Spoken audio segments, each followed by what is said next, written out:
ಕೋಲಾರದಲ್ಲೂ ಕೂಡ ಮಳೆಯ ಆರ್ಭಟ ಮುಂದುವರೆದಿದೆ. ರಾತ್ರಿ ಸುರಿದ ಭಾರೀ ಮಳೆಗೆ ಬೃಹತ್ ಮರವೊಂದು ಧರೆಗೆ ಉರುಳಿದೆ. ಸರ್ವಜ್ಞ ಪಾರ್ಕ್ನಲ್ಲಿ ಮಳೆಗೆ ಮರ ಬಿದ್ದು ಮೇಲ್ಛಾವಣಿ ಕುಸಿತವಾಗಿದೆ. ಮರ ಬಿದ್ದ ಪರಿಣಾಮ ಪಕ್ಕದಲ್ಲಿ ಇದ್ದಂತಹ ಫುಡ್ ಕೋರ್ಟ್ ಕೂಡ ನೆಲಸಮವಾಗ್ಬಿಟ್ಟಿದೆ.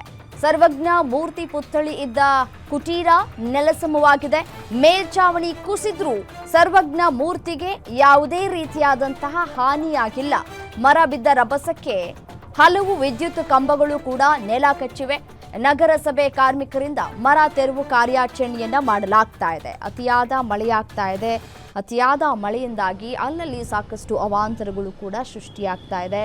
ಕೆಲವು ಕಡೆ ಮರ ಬಿದ್ದು ಸಾಕಷ್ಟು ತೊಂದರೆಗಳು ಕೂಡ ಆಗ್ತಾ ಇದೆ. ಇನ್ನು ಕೋಲಾರ ಭಾಗದಲ್ಲೂ ಮಳೆ ಆದಂತಹ ಹಿನ್ನೆಲೆಯಲ್ಲಿ ಈ ಮೇಲ್ಛಾವಣಿ ಯಾವ ರೀತಿಯಾಗಿ ಕುಸಿದಿದೆ ಅನ್ನೋದನ್ನು ಗಮನಿಸ್ತಾ ಇದ್ದೀರಿ ದೃಶ್ಯಾವಳಿಗಳಲ್ಲಿ.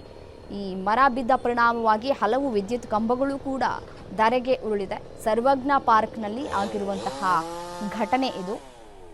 ಇಲ್ಲಿ ಸರ್ವಜ್ಞ ಮೂರ್ತಿ ಪುತ್ಥಳಿ ಕೂಡ ಇತ್ತು. ಅದಕ್ಕೆ ಯಾವುದೇ ರೀತಿಯಾದಂತಹ ತೊಂದರೆ ಆಗಿಲ್ಲ ಅಂತ ಹೇಳಿ ಮಾಹಿತಿ ಸಿಗ್ತಾ ಇದೆ. ದೃಶ್ಯದಲ್ಲಿ ಕೂಡ ಗಮನಿಸ್ತಾ ಇದ್ದೀರಿ.